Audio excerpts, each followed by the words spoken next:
Praise the lord ಪ್ರಿಯರೇ, ದೇವರ ಅತಿ ಪರಿಶುದ್ಧವಾದ ನಾಮಕ್ಕೆ ಸ್ತೋತ್ರವಾಗಲಿ.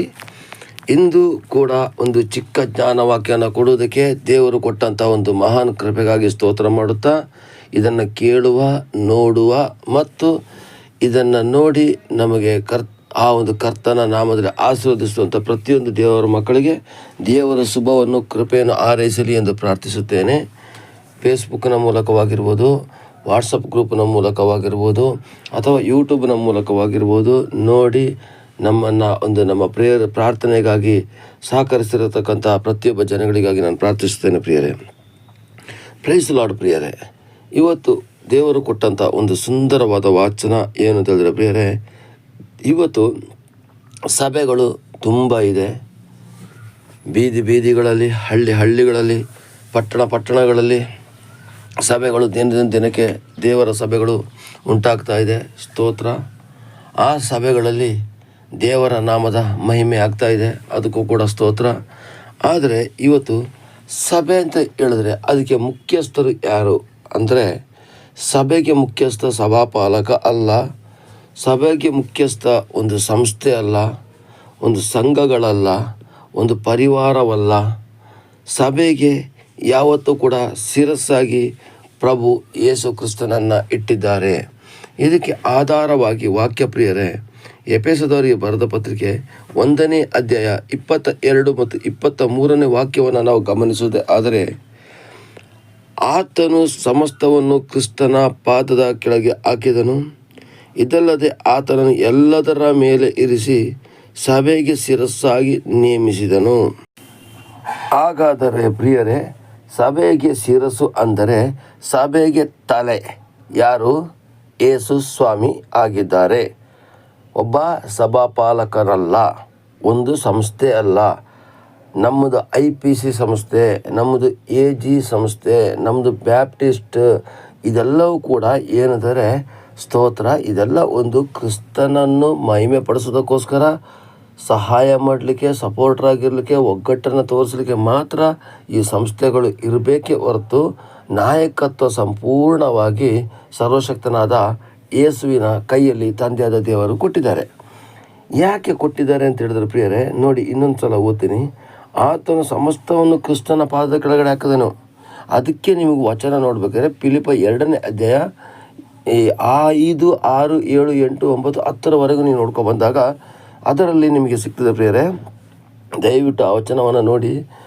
ಆ ಯೇಸು ಸ್ವಾಮಿ ಜನಗಳ ಪಾಪದ ಪರಿಹಾರಕ್ಕೋಸ್ಕರ ತಾನೇ ಬಲಿಯಾಗಿ ತಂದೆಯಾದ ದೇವರಿಗೆ ವಿಧೇಯನಾದಂಥ ಕಾರಣಕ್ಕೋಸ್ಕರ ಎಲ್ಲ ನಾಮಕ್ಕಿಂತಲೂ ಮೇಲಾದ ನಾಮವಾಗಿ ಇರಿಸಿದರು.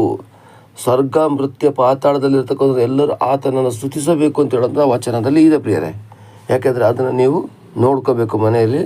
ಫಿಲಿಪ್ಪ 2ನೇ ಅಧ್ಯಾಯ 5ನೇ ವಾಕ್ಯದಿಂದಲೇ ನೀವು ಗಮನಿಸಿದಾಗ ಯೇಸು ಸ್ವಾಮಿಯ ತಗ್ಗುವಿಕೆ, ಯೇಸು ಸ್ವಾಮಿಯ ಗುಣಗಳು ಎಲ್ಲವೂ ಸ್ಪಷ್ಟವಾಗಿ ಅದರಲ್ಲಿ ಬರ್ತದೆ ಪ್ರಿಯರೇ.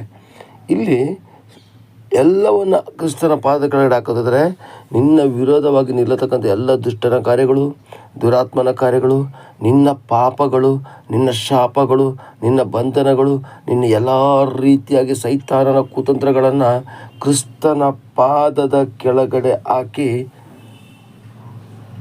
ಅಲ್ಲದೆ ಆತನ ನಾಮವನ್ನು ಎಲ್ಲ ನಾಮಕ್ಕಿಂತ ಅಂದರೆ ನಿನ್ನ ವಿರುದ್ಧವಾಗಿ ಬರ್ತಕ್ಕಂಥ ಎಲ್ಲ ದುಷ್ಟ ನಾಮಗಳಿಗಿಂತಲೂ ಮೇಲಾಗಿ ಆತನ ನಾಮವನ್ನು ಇರಿಸಿ ಸಭೆಗೆ ಶಿರಸ್ಸಾಗಿ ನೇಮಿಸಿದರು.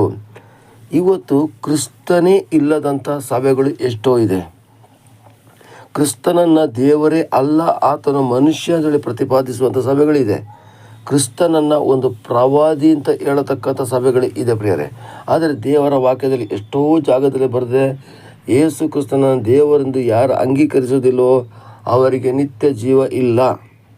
ಯೇಸು ಕ್ರಿಸ್ತನು ದೇವರಾಗಿದ್ದಾನೆ ಅಂತ ಹೇಳೋದಕ್ಕೆ ಬೈಬಲ್ ವಚನದಲ್ಲಿ ಎಷ್ಟೋ ಆಧಾರಗಳು ಇದ್ದರೂ ಕೂಡ ಇವತ್ತು ತಪ್ಪಾದ ಬೋಧನೆಗಳು ಬರ್ತಾ ಇದೆ. ಕ್ರಿಸ್ತನಿಗೆ ಯಾವ ಸಭೆಯಲ್ಲಿ ಗೌರವ ಇಲ್ಲವೋ ಅದು ಶಿರಸ್ಸು ಇಲ್ಲದ ಸಭೆ. ಅಂದರೆ ಬರೀ ರುಂಡ ಮುಂಡ ಅಂತೇಳಿ 2 ಭಾಗ ಇದೆ. ಆ ರುಂಡವೇ ಇಲ್ಲದಂಥ ಒಂದು ಸಭೆ ಆಗಿರ್ತದೆ. ರುಂಡ ಇಲ್ಲಂದರೆ ಅದು ಬಾಕಿ ಇರ್ತಕ್ಕಂಥ ಬಾಡಿ ಅದು ಹೆಣವಾದ ಲೆಕ್ಕ, ನಿಜ ಅಲ್ವಾ? ಸತ್ತ ಲೆಕ್ಕ. ಅಂದರೆ ಕ್ರಿಸ್ತನನ್ನು ಯಾವ ಸಭೆ ಬೈಬಲ್ನ ವಚನ ಇದ್ದು ಕೂಡ ಶಿರಸ್ಸಾಗಿ ನೇಮಿಸಿಕೊಳ್ಳಲಿಲ್ಲವೋ ಅಂತಹ ಸಭೆಗಳು ಜೀವಂತ ಸಭೆಗಳು ಅಲ್ಲ. ಕ್ರಿಸ್ತನನ್ನು ಯೇಸು ಸ್ವಾಮಿಯನ್ನು ದೇವರೆಂದು ಅಂಗೀಕರಿಸುವಂಥ ಸಭೆ ಮಾತ್ರ ಜೀವಂತ ಸಭೆಯಾಗಿದೆ. ಕ್ರಿಸ್ತನ ಬಗ್ಗೆ ತಪ್ಪಾದ ರೀತಿಯಲ್ಲಿ ಮಾಹಿತಿ ಕೊಡತಕ್ಕಂಥ ಸಭೆಗಳು ಜೀವಂತವಾಗಿ ಇಲ್ಲ ಪ್ರಿಯರೇ. ಇದನ್ನು ಅರ್ಥ ಮಾಡಿಕೊಳ್ಳಿ. ಇಲ್ಲಿ ಸ್ವಾಮಿ ಸ್ಪಷ್ಟವಾಗಿ ಹೇಳಿದರೆ, ಆತನು ಎಲ್ಲದರ ಮೇಲೆ ಇರಿಸಿ ಸಭೆಗೆ ಶಿರಸ್ಸಾಗಿ ನೇಮಿಸಿದನು ಅಂತೇಳಿ. ಆ ಒಂದು ಫಿಲಿಪ್ಪದ ಅಧ್ಯಾಯದ ವಚನಗಳನ್ನು ಕೂಡ ನಾವು ಓದಿಬಿಡೋ ಪ್ರಿಯರೇ. ಆ ಫಿಲಿಪ್ಪ 2:5-11 ನಾನು ಓದ್ತೀನಿ ಪ್ರಿಯರೇ, ದಯವಿಟ್ಟು ಗಮನಿಸಿ, ವಿವರಿಸೋದಿಲ್ಲ.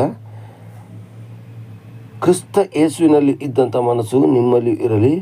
ಆತನು ದೇವ ಸ್ವರೂಪನಾಗಿದ್ದರೂ ದೇವರಿಗೆ ಸರಿಸಮಾನನಾಗಿರೋ ಅಮೂಲ್ಯವಾದ ಪದವಿಯನ್ನು ಬಿಡಲಲ್ಲೇನು ಎಂದೆಣಿಸದೆ ತನ್ನನ್ನು ಬರಿದು ಮಾಡಿಕೊಂಡು ದಾಸನ ರೂಪವನ್ನು ಧರಿಸಿ ಮನುಷ್ಯನಿಗೆ ಸದಸ್ಯನಾದರು. ಎಂಟಿಯಾಗಿ ಬಂದ್ಬಿಟ್ರು, ಅವರ ದೈವತ್ವವನ್ನೆಲ್ಲ ಬಿಟ್ಟು ಬಂದ್ಬಿಟ್ರು. ಹೀಗೆ ಆಕಾರದಲ್ಲಿ ಆತನು ಮನುಷ್ಯನಾಗಿ ಕಾಣಿಸಿಕೊಂಡಿದ್ದಾಗ ತನ್ನನ್ನು ತಗ್ಗಿಸಿಕೊಂಡು, ಆಕಾರದಲ್ಲಿ ಅವರು ಮನುಷ್ಯ ಅಂದರೆ ಆಕಾಶವೇ ಸಿಂಹಾಸನ, ಭೂಮಿಯ ಪಾದಪೀಠವಾಗಿರ್ತಕ್ಕಂಥ ಅಷ್ಟು ದೊಡ್ಡ ದೇವರು ತನ್ನನ್ನು ತಗ್ಗಿಸಿಕೊಂಡು ಮನುಷ್ಯನಾಗಿ ಬಂದರಂತೆ. ಮರಣವನ್ನು ಅಂದರೆ ಶಿಲುಬೆಯ ಮರಣವನ್ನಾದರೂ ಹೊಂದುವಷ್ಟು ಇದೇನಾದನು. ಈ ಕಾರಣದ ದೇವರ ಆತನ ಅತ್ಯುನ್ನತ ಸ್ಥಾನಕ್ಕೆ ಏರಿಸಿ ಎಲ್ಲ ಹೆಸರುಗಳಿಂದ ಶ್ರೇಷ್ಠವಾದ ಹೆಸರನ್ನು ಆತನಿದೆ ಫಲಿಸಿದ್ದಾನೆ. ಆದ್ದರಿಂದ ಸ್ವರ್ಗ, ಮೃತ್ಯ, ಪಾತಾಳಗಳಲ್ಲಿ ಇರುವವರೆಲ್ಲರೂ ಯೇಸುವಿನ ಹೆಸರಿನಲ್ಲಿ ಅಡ್ಡಬಿದ್ದು ಯೇಸು ಕ್ರಿಸ್ತನ ಒಡೆಯನೆಂದು ಪ್ರತಿಜ್ಞೆ ಮಾಡಿ ತಂದೆಯಾದ ದೇವರಿಗೆ ಘನವನ್ನು ಸಲ್ಲಿಸುವರು. ಹಾಗಾದರೆ ನೀವು ಡೈರೆಕ್ಟಾಗಿ ತಂದೆಯಾದ ದೇವರನ್ನು ಆರಾಧನೆ ಮಾಡಿ ಪ್ರಯೋಜನ ಇಲ್ಲ. ಕೆಲವೊಂದು ಪಂಗಡ ಇದೆ, ತಂದೆಯಾದ ದೇವರು ಮಾತ್ರ ದೇವರು ಅಂತ ಹೇಳ್ತಾರೆ. ಕೆಲವೊಂದು ಪಂಗಡಗಳು ಉಟ್ಕೊಂಡಿದೆ ಪ್ರಿಯರೇ. ಯೆಹೋವ ವಿಟ್ನೆಸ್ನಂಥ ಕೆಲವೊಂದು ಸಂಸ್ಥೆಗಳು ತಂದೆಯಾದ ದೇವರು ಮಾತ್ರ ದೇವರು, ಯೇಸು ಕ್ರಿಸ್ತ ಬರೀ ಮನುಷ್ಯ, ಪ್ರವಾದಿ ಅಂತ ಹೇಳ್ತಾರೆ. ಬೈಬಲಲ್ಲಿ ಎಷ್ಟೋ ಕಡೆಯಲ್ಲಿ ಬರೆದಿದೆ ಪ್ರಿಯರೇ, ಯೇಸು ಸ್ವಾಮಿ ದೇವರು ಅಂತ ಪ್ರತಿಪಾದಿಸಲಾಗಿದೆ ಪ್ರಿಯರೇ. Praise Lord. ದೇವರ ನಾಮಕ್ಕೆ ಸ್ತೋತ್ರವಾಗಲಿ. ತಪ್ಪಾದ ಬೋಧನೆಗೆ ನಾವು ಒಳಗಾಗಿ ನಾವು ಕ್ರಿಸ್ತನಿಂದ ನಾವು ದೂರ ಹೋಗೋದು ಬೇಕಾಗಿಲ್ಲ ಪ್ರಿಯರೇ. ಇಲ್ಲಿ ಆ 1 ಕೊರಿಂಥ 12:28 ವಾಕ್ಯದಲ್ಲಿ ಬರೆದಿದೆ, ನೀವು ಕ್ರಿಸ್ತನ ದೇಹವು ಒಬ್ಬೊಬ್ಬರಾಗಿ ಅದಕ್ಕೆ ಅಂಗಗಳಾಗಿದ್ದೀರಿ ಅಂತೇಳಿ. ಹಾಗಾದರೆ ಸಭೆಯಲ್ಲಿ ತಲೆ ಯೇಸು ಸ್ವಾಮಿ ಆದರೆ ನಾವು ಅವರ ಅಂಗಗಳು ಆಗಿದ್ದೀವಿ ಪ್ರಿಯರೇ. ಅಂದರೆ ನಾವು ಕ್ರಿಸ್ತನ ದೇಹದಲ್ಲಿ ಒಂದು ಪಾರ್ಟ್ ಆಗಿದ್ದೀವಿ. ನಾವು ಕರೆಕ್ಟಾಗಿ ಇದ್ದರೆ ಸಭೆ ಚೆನ್ನಾಗಿ ನಡೀತದೆ. ನಾವು ಕರೆಕ್ಟಾಗಿ ಇಲ್ಲ ಅಂದರೆ ಸಭೆ ಚೆನ್ನಾಗಿ ನಡೆಯೋದಿಲ್ಲ. ಆಗ ಸಭೆಯಲ್ಲಿ ಕ್ರಿಸ್ತನ ದೇಹವು ಒಂದು ಶಿರಸ್ಸು ಆಗಿರಬೇಕಾದರೆ ಪ್ರಿಯರೇ, ಸಭಾ ಪಾಲಕರು ಒಂದು ಮುಖ್ಯವಾದ ಅಂಗವಾಗಿರ್ತಾರೆ ಪ್ರಿಯರೇ. ಇದನ್ನು ಚೆನ್ನಾಗಿ ಅರ್ಥ ಮಾಡ್ಕೋಬೇಕು. ಸಭಾ ಪಾಲಕರು ಏನಾಗಿರ್ತಾರೆ, ಒಂದು ಮುಖ್ಯವಾದ ಅಂಗ ಆಗಿರ್ತಾರೆ. ಇದನ್ನು ನಾವು ತಿಳ್ಕೋಬೇಕು. ಬಾಕಿ ಉಳಿದಿರತಕ್ಕಂಥ ಅಂಗಗಳು ನಾವಾಗಿ ಸಭಾಪಾಲಕರಿಗೆ ಅಧೀನರಾಗಿ, ಸಭಾಪಾಲಕರು ಕೊಡುವಂಥ ವಚನಕ್ಕೂ ಕೂಡ ನಾವು ಅಧೀನರಾಗಿ, ನಾವು ಸಭೆಯಲ್ಲಿ ಕ್ರಿಸ್ತನಿಗೆ ಪ್ರಾಮುಖ್ಯತೆಯನ್ನು ಕೊಟ್ಟು ಹೋಗೋದಾದರೆ ಮಾತ್ರ ಪರಲೋಕ ತಂದೆಯಿಂದ ನಮಗೆ ಆಶೀರ್ವಾದ. ಇಲ್ಲಿ ಏನು ಬರ್ತದೆ, ಯೇಸು ಕ್ರಿಸ್ತನನ್ನು ಒಡೆಯನೆಂದು ಸ್ವೀಕರಿಸಿ ತಂದೆಯಾದ ದೇವರನ್ನು ಘನಪಡಿಸೋರು ಅಂತ ಫಿಲಿಪ್ಪದಲ್ಲಿ ಓದಿರಲ್ವ. ಹಾಗಾದರೆ ಡೈರೆಕ್ಟಾಗಿ ಇವತ್ತು ಸುಮಾರು ಜನ ಕ್ರಿಸ್ತನನ್ನು ಬಿಟ್ಟು ತಂದೆಯಾದ ದೇವರು ಮಾತ್ರ ದೇವರು ಅಂತ ಆರಾಧನೆ ಮಾಡೋರಿದ್ದಾರೆ. ಅವರಿಗೆ ಪ್ರತಿಫಲ ಇಲ್ಲ ಪ್ರಿಯರೇ. ಯಾಕೆಂದರೆ ತಂದೆಯಾದ ದೇವರು ತನ್ನ ಮಗನನ್ನು ಬಲಿಯಾಗಿ ಅರ್ಪಿಸೋದಕ್ಕೋಸ್ಕರ, ಅವರು ವಿಧೇಯಾಗಿದ್ದಕ್ಕೋಸ್ಕರ ಅವ್ರನ್ನ ಎಲ್ಲ ನಾಮಕ್ಕಿಂತಲೂ ಮೇಲಾದ ನಾಮದಲ್ಲಿ ಇಟ್ಟಿದ್ದಾರೆ ಅಂತ ಗೊತ್ತಾಗಿಯೂ ಕೂಡ ಕ್ರಿಸ್ತನನ್ನು ಯಾರು ಶಿರಸ್ಸಾಗಿ ನೇಮಕ ಮಾಡಿಕೊಳ್ಳೋದಿಲ್ವೋ ಆ ಸಭೆ ಜೀವಂತ ಸಭೆ ಅಲ್ಲ. ಹಾಗಾದರೆ ಪ್ರಿಯರೇ, ನಾವು ಕ್ರಿಸ್ತನನ್ನು ಶಿರಸ್ಸಾಗಿ ನಾವು ಇಟ್ಟುಕೊಳ್ಳೇಬೇಕು ಪ್ರಿಯರೇ. ಹಾಗಾದರೆ ಇನ್ನೊಂದು ಚಿಕ್ಕ ಒಂದು ವಚನವನ್ನು ನೋಡಿಕೊಳ್ಳೋ ಪ್ರಿಯರೇ. ಇದರಲ್ಲಿ ಏನು ಬರ್ತದೆ ಅಂದರೆ, ಎಫೆಸ 4:16 ಬರ್ತದೆ ನೋಡಿ, ಆತನೇ ಶಿರಸ್ಸು, ದೇಹವೆಲ್ಲ ಆತನ ದೊರೆತನದಲ್ಲಿದ್ದು, ಅಂದರೆ ಅಂಗವಾಗಿರ್ತಕ್ಕಂಥ ನಾವೆಲ್ಲ ಆತನ ದೊರೆತನದಲ್ಲಿ ಇದ್ದು ತನ್ನಲ್ಲಿರುವ ಎಲ್ಲ ನರಗಳಿಂದ ಬಿಗಿಯಾಗಿ ಜೋಡಿಸಲ್ಪಟ್ಟು ಪ್ರತಿ ಅಂಗದಿಂದ ಅದರದ ಶಕ್ತಿಯ ಪ್ರಕಾರ ಸಹಾಯವನ್ನು ಹೊಂದಿ ಪ್ರೀತಿಯಿಂದ ಐಕ್ಯವಾಗಿದ್ದು ಕ್ಷೇಮಾಭಿವೃದ್ಧಿಯನ್ನು ಹೊಂದುತ್ತದೆ. ಹಾಗಾದರೆ ಸಭೆಯಲ್ಲಿ ಯೇಸು ಕ್ರಿಸ್ತ ಶಿರಸ್ಸು, ದೇಹವೆಲ್ಲಾದರೆ ನಾವೆಲ್ಲರೂ ಕೂಡ ಆಗಲೇ ಕೊರಿಂಥದಲ್ಲಿ ತಿಳಿದಾಗೆ ನಾವೆಲ್ಲರ ಅಂಗಗಳಾಗಿದ್ದೀವಿ. ನಾವೆಲ್ಲ ಆತನ ದೊರೆತನದಲ್ಲಿ ಇರಬೇಕು. ಆತನ ಅಭಿಷೇಕವೆಂಬ, ಆತನ ವಾಕ್ಯವೆಂಬ ನರಗಳಿಂದ ಬಿಗಿಯಾಗಿ ಜೋಡಿಸಲ್ಪಡಬೇಕು. ಒಂದು ಅಂಗ ಏನಾದರೂ ಲೂಸ್ ಆದರೆ ಸಭೆಯೂ ಲೂಸಾಗಿ ಆಡ್ತಾ ಇರ್ತದೆ. ಅಂಥವ್ರನ್ನ ನೋಡಿ ರೆಡಿ ಮಾಡುವಂಥದ್ದು ಸಭಾಪಾಲಕರು ಮತ್ತು ಸಭೆಯ ಸೇವಕರು ಅಥವಾ ಸಭಾ ನಾಯಕರುಗಳ ಕೆಲಸವಾಗಿರ್ತದೆ ಪ್ರಿಯರೇ. ಹಾಗಾದರೆ ಪ್ರಿಯರೇ, ಒಂದು ಅಂಗನ ಲೂಸ್ ಆಗದಂತೆ ಆ ನರಗಳಿಂದ ಬಿಗಿಯಾಗಿ ಜೋಡಿಸಲ್ಪಡಬೇಕು. ಸಭೆ ಅಂತ ಹೇಳಿದ್ಮೇಲೆ ಕ್ರಿಸ್ತನ ಅಲ್ಲಿ ದೊರೆತನದಲ್ಲಿ ಇದ್ದುಕೊಂಡು ಕ್ರಿಸ್ತನ ವಾಕ್ಯವೆಂಬ ನರಗಳಿಂದ ಆ ವಾಕ್ಯದ ಪ್ರಕಾರ ನಡೆದು ಕ್ಷೇಮಾಭಿವೃದ್ಧಿಯನ್ನು ನಾವು ಹೊಂದಬೇಕು. ಯಾವ ಸಭೆಯಲ್ಲಿ ಒಂದು ಅಂಗ ಕುಂಠಿತವಾಯಿತು ಅಂತ ಹೇಳಿದ್ರೆ ಅಲ್ಲಿ ಏನಾಗ್ತದೆ, ಸಭೆಯೇ ಕುಂಠಿತವಾಗ್ತದೆ. ಅದಕ್ಕೋಸ್ಕರ ಎಲ್ಲಿ ಆ ಒಂದು ನರಗಳಿಂದ ಬಿಗಿಯಾಗಿರೋದು ಎಲ್ಲಿ ಲೂಸ್ ಆಯಿತೋ ಆ ಲೂಸ್ ಆಗಿರ್ತಕ್ಕಂಥ ಪಾರ್ಟನ್ನು ಬಿಗಿಯಾಗಿ ಟೈಟ್ ಮಾಡಲಿಕ್ಕೆ ಪ್ರಯತ್ನ ಪಟ್ಟು ಸ್ಥಿರವಾಗಿ ನಿಲ್ಲುವಂತೆ ಮಾಡಬೇಕು. ಯಾವ ಸಭೆ ಕ್ರಿಸ್ತನನ್ನು ಅಥವಾ ಯೇಸು ಸ್ವಾಮಿಯನ್ನು ಶಿರಸಾಗಿ ಇಟ್ಟುಕೊಂಡು ಆತನ ವಾಕ್ಯದ ಆಧಾರ ಪ್ರಕಾರ ಬಿಗಿಯಾಗಿ ಜೋಡಿಸಲ್ಪಟ್ಟು ಆ ವಾಕ್ಯದ ಪ್ರಕಾರ ನಡಿಲಿಕ್ಕೆ ಪ್ರಯತ್ನ ಪಡ್ತಾ ಇದೆಯೋ, ಅಥವಾ 5% ನೀವು ಪ್ರಯತ್ನ ಪಟ್ಟರೆ ಅಥವಾ ನಮ್ಮ ಸಭೆಯವರು ಪ್ರಯತ್ನ ಪಟ್ಟರೆ 100% ದೇವರು ಪ್ರಯತ್ನ ಪಡಲಿಕ್ಕೆ ಬಲ ಕೊಡ್ತಾರೆ. ನಾವೇ ಪ್ರಯತ್ನ ಪಡಲಿಕ್ಕೆ ಬಲ ತೆಗೆದುಕೊಳ್ಳದೆ ಇದ್ದರೆ ದೇವರು ಏನು ಮಾಡಲಿಕ್ಕೆ ಆಗೋದಿಲ್ಲ. ಆ ಕಾರಣಕ್ಕೋಸ್ಕರ ಎಲ್ಲ ಸಭೆಯು ಪರಿಶುದ್ಧ ಅಂತ ನಾನು ಹೇಳೋದಿಲ್ಲ, ಒಂದಲ್ಲ ಒಂದು ನ್ಯೂನತೆಗಳು ಇದ್ದೇ ಇರ್ತದೆ.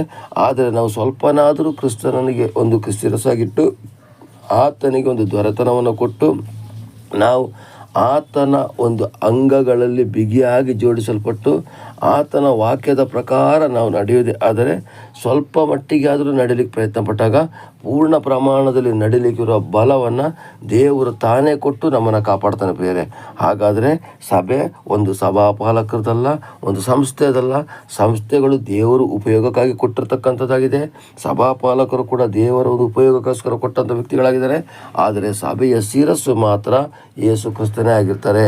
ಹಾಗಾದರೆ ಯಾವುದೇ ಸಂಸ್ಥೆಗಳಾದರೂ ಯೇಸು ಕ್ರಿಸ್ತ ಶಿರಸ್ಸಾಗಿರಬೇಕು, ಯಾವುದೇ ಸಭೆಗಳಾದರೂ ಯೇಸು ಕ್ರಿಸ್ತ ಶಿರಸ್ಸಾಗಿರಬೇಕು. ಇಂಥ ಸಂಸ್ಥೆ ಮತ್ತು ಇಂಥ ಸಭೆಗಳು ದೇವರ ಕ್ಷೇಮಾಭಿವೃದ್ಧಿಯನ್ನು ಹೊಂದುತ್ತಾ ಅಭಿವೃದ್ಧಿಯಾಗಿ ಪ್ರಪಂಚಾದ್ಯಂತ ಹರಡಿಕೊಳ್ಳೋದ್ರಲ್ಲಿ ಯಾವುದೇ ತಪ್ಪಿಲ್ಲ ಪ್ರಿಯರೇ, ಯಾವುದೇ ಅತಿಶಯೋಕ್ತಿ ಇಲ್ಲ. ಇವತ್ತು ಅಂಥ ಸಂಸ್ಥೆಗಳು ಎಷ್ಟೋ ಬೆಳೀತದೆ. ಯಾವ ಥರ ಗೊತ್ತಾ, ಆ ಒಂದು ನಿಸ್ವಾರ್ಥದಿಂದ ಸೇವೆ ಮಾಡಿದ ಸಂಸ್ಥೆಗಳಿದೆ ಪ್ರಿಯರೇ. ಇಂಥ ಸಂಸ್ಥೆಗಳಿಗಾಗಿ ನಾವು ಪ್ರಾರ್ಥನೆ ಮಾಡುವ. ಯೇಸು ಕ್ರಿಸ್ತನ ಶಿರಸ್ಸಾಗಿದ್ದುಕೊಂಡು ಆ ಸಂಸ್ಥೆಗಳನ್ನು ಆ ಸಭೆಗಳನ್ನು ಆಶೀರ್ವದಿಸಲಿ ಎಂದು ಪ್ರಾರ್ಥನೆ ಮಾಡಿಕೊಳ್ಳುವ. ಆಮೇನ್, ಆಮೇನ್, ಆಮೇನ್. ಪ್ರೈಸ್ ದ ಲಾರ್ಡ್ ಪ್ರಿಯರೇ. ಪ್ರಾರ್ಥಿಸು ನೀವೋ ಮಗನೇ, ಪ್ರಾರ್ಥಿಸು ನೀವೋ ಮಗಳೇ, ಪ್ರಾರ್ಥಿಸಲು ಅದ್ಭುತವ ಕಾಣುವೆ, ಆನಂದ ಆರೋಗ್ಯ ಪಡೆಯುವೆ.